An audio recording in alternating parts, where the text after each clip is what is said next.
जय हिंद दोस्तों। तो आज हम लोग जो है यहाँ पे देखेंगे जो 9th क्लास का चैप्टर 1 जो एनसीईआरटी का भूगोल है, तो उसको हम लोग आज यहाँ पे समझने वाले हैं। तो अगर आप लोगों के पास किताब नहीं है तो उसको ले लेंगे क्योंकि वो ज़्यादा ज़रूरी है। और आप एक स्टूडेंट हैं तो भी आपके लिए ये वीडियो अच्छा है, और आप किसी प्रिपरेशन करते हैं कोई भी तो भी आप इसको समझ जाएंगे काफ़ी ईजी। ठीक है, बहुत ईजी चैप्टर है, इसमें कुछ ज़्यादा है नहीं। तो समझते हैं, हम लोग शुरू करते हैं यहाँ से।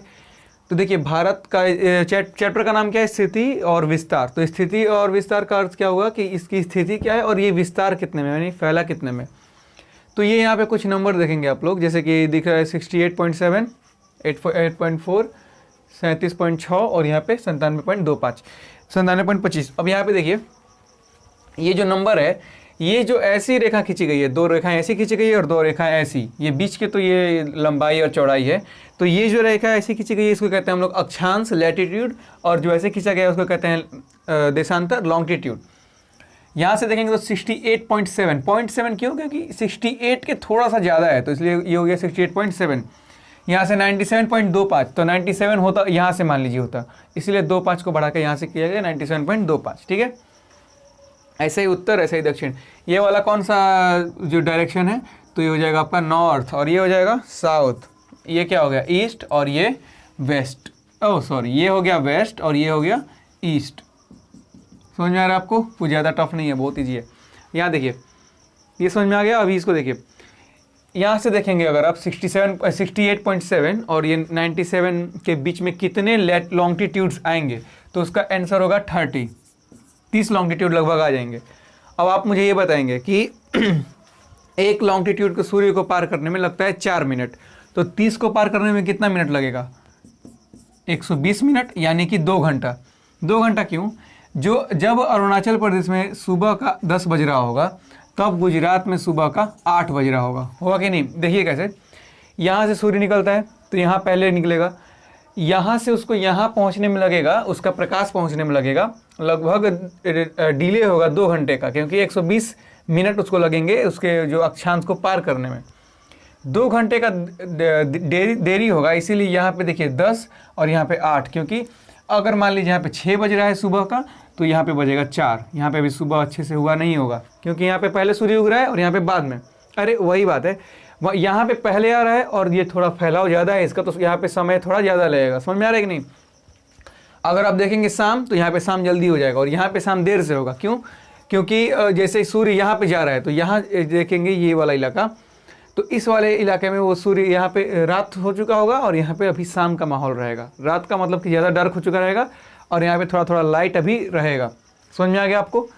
अब देखिए, अब ऐसा दिक्कत हो जाता है, जैसे कि मान लीजिए यहाँ पे 6 बज रहा है और यहाँ पे 4 बज रहा है, तो किसी को कैसे पता चलेगा कि कोई, मान लीजिए 4 बजे ट्रेन है, तो वो बोलेगा कि गुजरात वाला 4 बजे कि अरुणाचल प्रदेश वाला 4 बजे।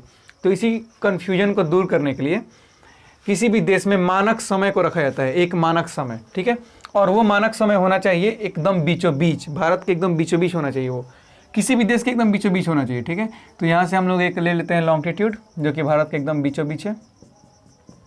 ये हो गया। अब इस लॉन्गिट्यूड का नंबर, जो नंबर है वो है 82.50। ठीक है, 82.50। और ये यहाँ पे एक जगह है जिसका नाम है मिर्ज़ापुर, और इस जगह पे जो समय हो रहा होता है हम लोग उसी को मान लेते हैं पूरे इंडिया में वो समय हो रहा है, उसका नाम है IST, इंडियन स्टैंडर्ड टाइम। समझ में आ गया आपको? IST समझ में आ गया? ये जो लॉन्गिट्यूड कितना है? 30 को पार करने में 4 मिनट लगा, तो कितना हो गया? 120 मिनट, ये 2 घंटे की देरी। ये मिर्ज़ापुर समझ में आ गया? क्यों? ये बीचों बीच शहर पड़ता है मिर्ज़ापुर, तो वहाँ पे एक इंडियन स्टैंडर्ड टाइम लिमिट कर दिया गया कि जो यहाँ बजेगा वही कश्मीर में, वही अरुणाचल प्रदेश, वही तमिलनाडु और वही गुजरात। इजी है। अब ये समझ लिए आप लोग। अब आगे क्या समझाना है? इसको मिटाते हैं, नहीं अभी कुछ समझना है। और जैसे कि अब यहाँ पे समझ में आ गया, कुछ हम लोग स्थिति और विस्तार देख लेते हैं। भारत को एक पेनिनसुलर कहते हैं। पेनिनसुलर मीन्स, ध्यान से देखिएगा, पेनिनसुलर मीन्स जो 3 ओर से पानी से घिरा हो, 3 ओर से पानी से घिरा हो। तो यहाँ पे हमारी है कौन सी? बंगाल की खाड़ी, बे ऑफ बंगाल। यहाँ पे हमारा हिंद महासागर नीचे, हिंद महासागर, और यहाँ पे हमारा अरब सागर। इस वाले एरिया में क्या है? अरब सागर, अरब सागर, अरब सागर हो गया। यहाँ पे बंगाल की खाड़ी हो गई। यहाँ पे 3 ओर से पानी से घिरा है, इसीलिए इसको कहते हैं हम लोग प्रायद्वीप, पेनिनसुला। ये समझ में आ गया। अब इसमें अगर आप लोग देखेंगे, अब आते हैं तो थोड़ा वर्ल्ड के कॉन्टेक्स्ट में देखते हैं, बात करते हैं कैसा है कैसा नहीं। भारत जो है वो जनसंख्या यानी पॉपुलेशन के हिसाब से कितने नंबर पे आता है? 2 नंबर पे, बहुत ही जल्दी 1 हो जाएगा।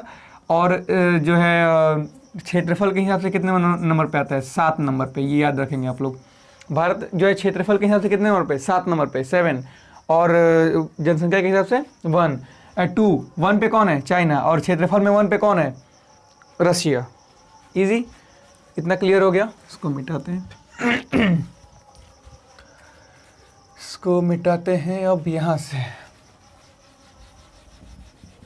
मिर्ज़ापुर समझ में आ गया। अब आगे देखिए,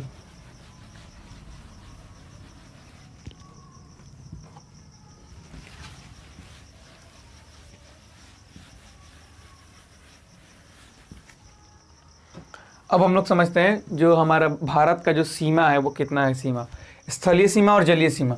तो भारत का जो स्थलीय सीमा है, स्थलीय सीमा वो है 15,200 किलोमीटर, 15,200 किलोमीटर। और जो जलीय सीमा है वो कितना है?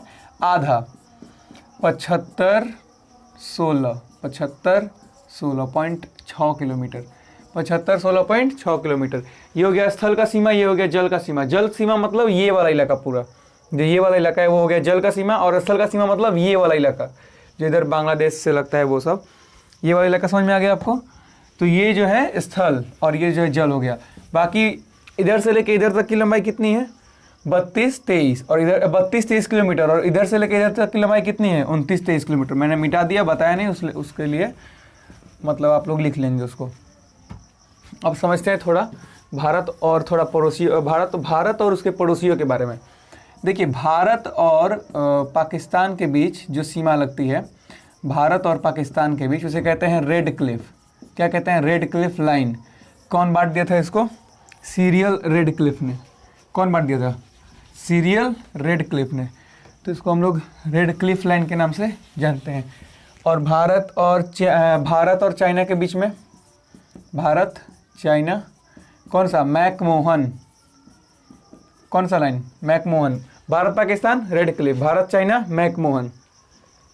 Bharat Pakistan red Cliff, Bharat China McMahon. Bharat Bangladesh कौन सा हो गया? रेड क्लिफ, क्योंकि वो भी पहले क्या था? पाकिस्तान नहीं था। समझ में आ गया आपको? चलिए, अब ये हो गया भारत पाकिस्तान की कौन सी रेखा कहलाती है? Radcliffe. भारत चाइना की मैकमोहन, भारत बांग्लादेश का मैकमोहन। इजी। अब यहाँ समझिए, भारत पाकिस्तान का जो लाइन है वो कितना है? 33-14। नहीं, इसका मुझे जानकारी नहीं है तो इसको रहने देते हैं। लंबाई आप लोग नेट से निकाल देंगे, वो काफ़ी ईजी है, काफ़ी ईजी है। केवल भारत और बांग्लादेश का मुझे याद है, जिसका कुल लंबाई है 4096 किलोमीटर।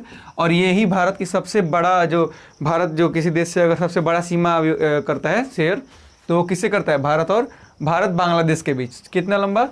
4096। अब आप लोग बड़ा देखे होंगे कि LOC और LAC बड़ा आप लोग सुनते होंगे न्यूज़ में। LOC, LAC, POK और अक्साई चीन, ये सब सुनते होंगे बड़ा। तो मैं इसमें बताता हूँ आपको क्या है ये सब। अगर आप गवर्नमेंट का जो एग्ज़ाम्स का प्रिपरेशन करते हैं तो ये आपके लिए आवश्यक है। LAC और LOC ये क्या है ये सब देखिए।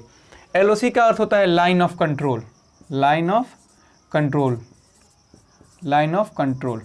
ठीक है। LAC का होता है line of actual control, line of actual control, actual control. POK का मतलब होता है पाकिस्तान ऑक्यूपाइड कश्मीर, पाकिस्तान ऑक्यूपाइड कश्मीर, कश्मीर। ठीक है, इतना ये फुल फॉर्म हो गया। LOC क्या है? देखिए, जब भारत बांग्लादेश में युद्ध हो रहा था तो उस समय जो है ये पाकिस्तान की सेना जो है यहाँ से बहुत अंदर तक भारत के आ गई थी और एक लाइन जाता है ऐसे के करीब, ऐसे। ठीक है, भारत और पाकिस्तान के बीच ये सेना यहाँ पे घुस गई और तब से इनका कब्जा यहीं पे है। तो इस कब्जा जो जितने इलाके पे कब्जा है कश्मीर का, उसको कहते हैं हम लोग POK, यानी पाकिस्तान ऑक्यूपाइड कश्मीर, POK हो गया। और ये जो लाइन है, लाइन होना चाहिए था यहाँ से, लेकिन बनाया गया नया यहाँ से, तो इसे कहते हैं हम लोग LOC। ईजी है। ये लाइन क्या है? LOC। और ये जगह क्या है? POK। सेम वहाँ पे हुआ चाइना के साथ, चाइना भी अपनी सेना के साथ यहाँ पे अंदर की तरफ आ गया। और जब अंदर की तरफ यहाँ पे आ गया तो इस लाइन को कहते हैं हम लोग LAC, line of actual control, और इस इलाके को कहते हैं ऑक्साई चीन। समझ में आ गया? बहुत ईजी है सब।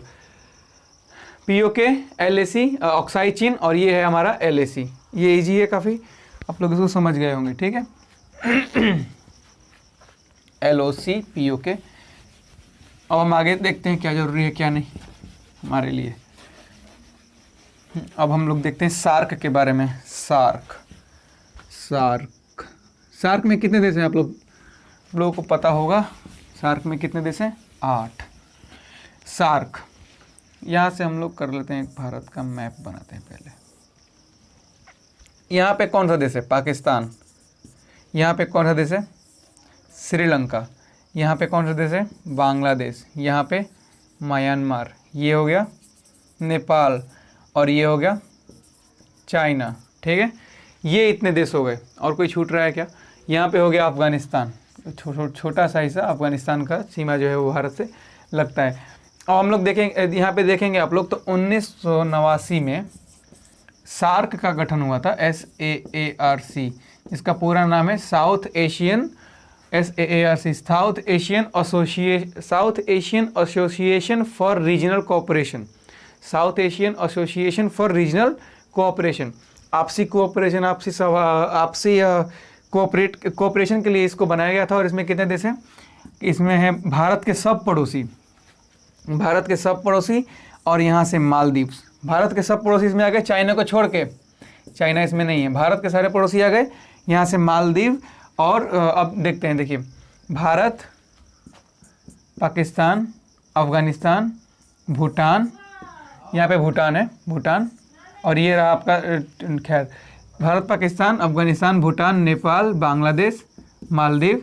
ये हो गए हमारे सारे देश, यही है लगभग, भारत, पाकिस्तान, अफगानिस्तान, नेपाल, मालदीव, श्रीलंका, और ये हमारे हो गया एक श्रीलंका। तो ये देखिए, भारत, पाकिस्तान, अफगानिस्तान, भूटान, बांग्लादेश, भारत, पाकिस्तान, अफगानिस्तान, भूटान, नेपाल, बांग्लादेश, मालदीव, श्रीलंका। ये इतने देश किस में आते हैं? सार्क में। सार्क का गठन कब हुआ था? 1989। तो ये सार्क भी समझ में आ गया आपको। अब ये लगभग इतना हो ही गया है। भारत में अब जान लेते हैं कितना राज्य है। राज्य कितना है? 28, और यूटी कितना है? 8। 28 राज्य, यूटी यूनियन टेरिटरीज कितने हैं? 8। ये समझ में आ गया। तो ये पार्ट में अब ये इतना ही है, मुझे तो नहीं लगता है कि अब कुछ है। तो इस पार्ट में केवल इतना ही था, बहुत शॉर्ट में मैंने समझा दिया। देखिए, जो केवल पॉइंट की बात है वो मैंने कर दी है, बाकी बहुत ही आसान है ये। आप लोग अब इसमें ज़्यादा कुछ आपको दिक्कत होगा तो मुझे कमेंट में बताएंगे ज़रूर, और अगर कुछ जानना होगा तो भी मुझे कमेंट में ही बताएंगे। तब तक के लिए